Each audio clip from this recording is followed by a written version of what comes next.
আসসালামু আলাইকুম রহমতুল্লাহ। হিসাব বিজ্ঞানের একদম বেসিক থেকে অ্যাডভান্স একদম প্র্যাকটিক্যালি কিছু শিক্ষার্থী নিয়ে আমরা শিখছিলাম। আমরা আমাদের প্রথম ক্লাসে শিখেছিলাম যে হিসাব বিজ্ঞানের সংজ্ঞা, এবং সেখানে জানছিলাম যে হিসাবের বই দুই ধরনের হয়। জি। এক নম্বর প্রাথমিক বই, প্রাথমিক, দুই নম্বর স্থায়ী পাকা। স্থায়ী বা পাকা বই, তাই না? জি। তো প্রাথমিক বইয়ের নাম কি ছিল? প্রাথমিক বইয়ের নাম জাবেদা। জাবেদা। জাবেদার ইংরেজি কি ছিল? জার্নাল। জার্নাল, তাই না? JOURNAL, journal. তো এখন এই জাবেদা নিয়ে প্রাথমিক কিছু কথাবার্তা আমি বলেছিলাম। এখন জাবেদার ওপর বিশেষ 5টা ক্লাস আছে, মানে এমন ক্লাস যে ক্লাসগুলো দেখলে আপনারা জাবেদায় একদম এক্সপার্ট হয়ে যাবেন। এমনভাবে আপনারা জাবেদা শিখতে পারবেন যে আপনারা কোনো ক্লাসে দাঁড়িয়ে ক্লাস নিতে পারবেন, এমন এক্সপার্ট আপনারা হয়ে যাবেন ইনশাআল্লাহ। তো ওদেরকে আমি ওই জাবেদার ক্লাসগুলো প্রথম দুইটা বিশেষভাবে দেখতে বলেছিলাম। মোট 5টা ক্লাস আছে, আপনারা ওই 5টা ক্লাসই দেখে ফেলবেন। তো এইখানে ওই আলোচনাগুলো নতুন করে আর করব না, যেহেতু জাবেদা নিয়ে একদম স্পেশাল ক্লাস আছে। তো ওই আলোচনা করে এই ভিডিওগুলো লং করার দরকার নাই। যেহেতু স্পেশাল ক্লাস আছে, আপনারা ওই 5টা ক্লাস দেখে নেন।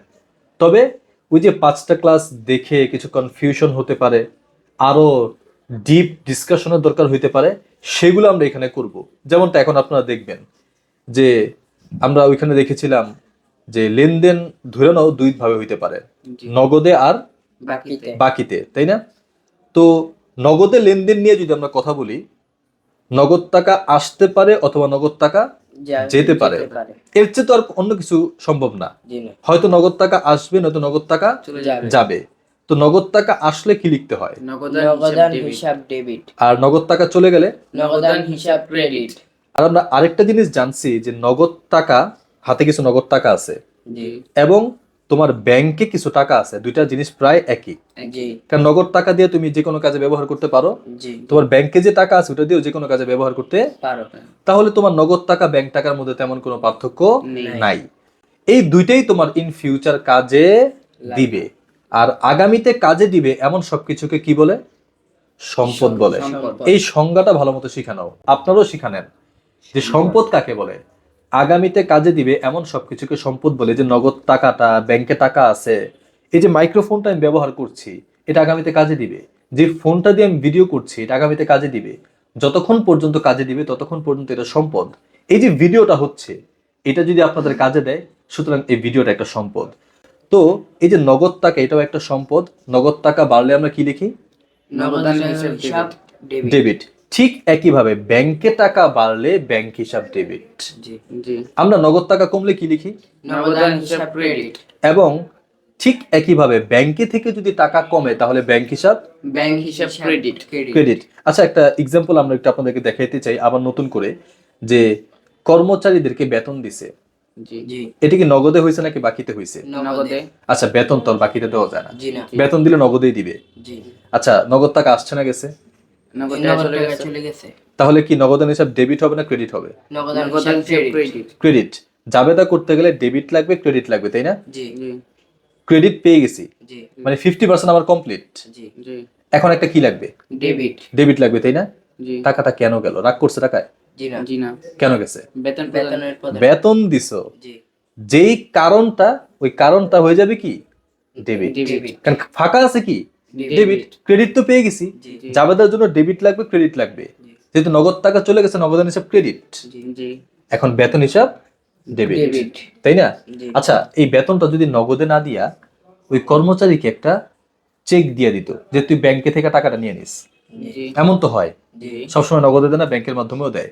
এই যে কর্মচারীকে ব্যাংকের মাধ্যমে বেতন দিল, আচ্ছা তাহলে কি নগদ টাকা গেছে নাকি ব্যাংকে থেকে টাকা গেছে? তাহলে কি নগদান হিসাব ক্রেডিট লিখবা নাকি ব্যাংক হিসাব ক্রেডিট লিখবা? ব্যাংক হিসাব ক্রেডিট। কোন কারণে গেছে? বেতনের কারণে। তো বেতন হিসাব ডেবিট। ঠিক একইভাবে যদি এমন হয় যে ভাড়া প্রদান করা হলো চেকের মাধ্যমে, ভাড়া প্রদান করছে, এটা যাবে কি হবে বলতো? ব্যাংক হিসাব ক্রেডিট। এবং কোন কারণে গেছে? ভাড়া প্রদান ডেবিট। ভাড়া হিসাব ডেবিট। এই যে দেখেন, জাবেদার যে বিশেষ 5টা ক্লাস আমি দিয়েছি, এই ক্লাসগুলো যদি আপনারা দেখেন, জাবেদার উপর আপনাদের একটা বিশেষ দক্ষতা অর্জন হবে। এবং আমি যেমনটা বলেছি, আপনারা কোথাও দাঁড়িয়ে ক্লাস নেওয়ার মতো যোগ্যতা অর্জন করবেন, একদম শিক্ষক হয়ে যেতে পারবেন, একদম বিগিনিং থেকে অ্যাডভান্স পর্যন্ত আমি সেখানে শেখানোর চেষ্টা করেছি, একদম বিস্তারিত আলোচনা করে উদাহরণ সহ। আপনারা এনজয় করবেন ক্লাসগুলা।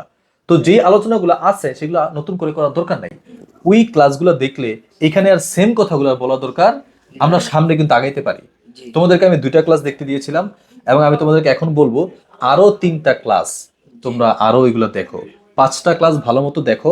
প্রয়োজন আমরা এগুলো এখানে টুকটাক রিভিশন দিতে পারি। জি যেমন আমরা ওই ভিডিওর মধ্যে বলেছিলাম একটা শব্দ আছে মূলধন, তাই না? জি মূলধন মানে কি? মূলধন মানে সম্পদ। না, মূলধন মানে মালিকের। সম্পদ না। মূলধন একটা আলাদা একটা জিনিস।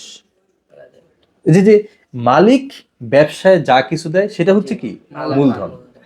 মালিক ব্যবসায় যা কিছু দেয় এটা কি? মূলধন। মূলধনটা তৈরি হয় কেমনে? যেমন তুমি রুটি তৈরি হয় কেমনে? আটা দিয়া। জি আটা দেয়, পানি দেয়, একটু লবণ দেয়, অনেক কিছুর মিক্সার মাধ্যমে রুটি তৈরি হয়, তাই না? জি তো মূলধন তৈরি হয় কিভাবে? মালিক যখন ব্যবসায় কিছু দেয় ওইটাই কি? মূলধন। মূলধন। মালিক 1 লক্ষ টাকা ব্যবসায় দিছে, জি। তাহলে মূলধন কত টাকা? 1 1 লক্ষ টাকা।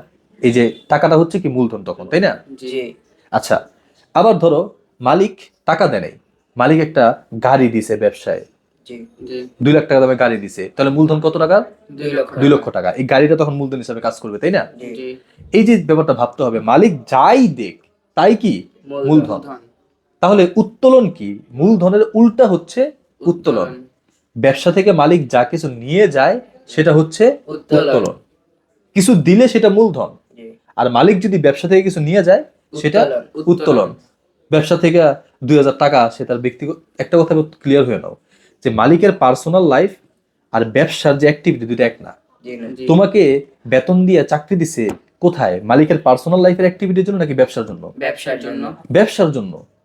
তো ব্যবসায় টাকা আসলো না গেলে তুমি হিসাব করে রাখবে না? জি মালিক যদি ব্যবসা থেকে তার পার্সোনাল কাজে নিয়ে যায়, আচ্ছা ব্যবসার টাকা কি তার পার্সোনাল কাজের জন্য? জি না ব্যবসার টাকা ব্যবসার কাজের জন্য। জি ব্যবসার টাকা দিয়ে সে পণ্য কিনবে, পণ্য বিক্রি করবে, আবার ব্যবসার টাকা দিয়ে কর্মচারী বেতন দিবে, ভাড়া দিবে, সব হবে। তুই তোর পার্সোনাল কাজে তুই ব্যবসার টাকা ব্যবহার করবি কেন? জি কারণ ব্যবসার মালিক দুজন এক জিনিস না না। তো এই যে কথাবার্তাগুলা, ওই জাবেদার যেই ক্লাসগুলা 5টা ক্লাস সেখানে বিস্তারিত আছে, তাই আমি এখন আর বিস্তারিত যাব না। আমি তোমাদেরকে অনুরোধ করব তোমরা 5টা ক্লাস ভালো মতো দেখো এবং সেগুলো খাতায় নোট করে ফেলো। সামনে আমরা আরো বিস্তারিত আলোচনা করবো, এবং আপনারাও 5টা ক্লাস দেখে ফেলুন। আগামী ক্লাসে যেন এমন অবস্থায় আপনাদের সাথে আমি মিলিত হই যে 5টা ক্লাস দেখে আপনারা নোট করে ফেলছেন। ইনশাআল্লাহ আগামীতে আরো বিস্তারিত আলোচনা করব। Till then, take care. আসসালামু আলাইকুম রহমতুল্লাহ।